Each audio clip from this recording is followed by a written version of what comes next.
আজকে আমার রান্নাঘরে বানানো হচ্ছে কচু শাক। কচু শাক আমরা ইলিশ মাছ দিয়ে খেয়েই থাকি।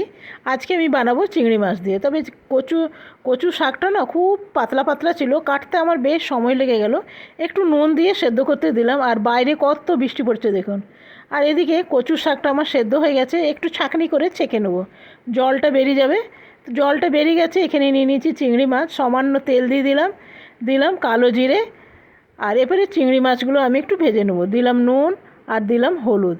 এগুলো দেখুন অল্প ভাজা হয়ে গেছে। এরপরে দিয়ে দিলাম মিডিয়াম সাইজের পেঁয়াজ, কাটা পেঁয়াজ। দিলাম জিরে গুঁড়ো, আর ধনে গুঁড়োটা আমার কাছে নেই, থাকলে দিতাম। দিয়ে দিলাম একটু ঝাল লঙ্কা। ভালো করে কষিয়ে নেবো। তো দেখুন কষানো আমার হয়ে গেছে। এরপরে দিয়ে দিলাম কচু শাকটা। কচু শাকটা দিয়ে আমি এরপরে সামান্য দিয়ে দিলাম নুন। আর কচু শাকটা আমার একদম রেডি হয়ে গেছে। এটা গরম গরম ভাতের সাথে দারুণ লাগবে। দিয়ে দিলাম উপর থেকে এটা কাঁচা লঙ্কা।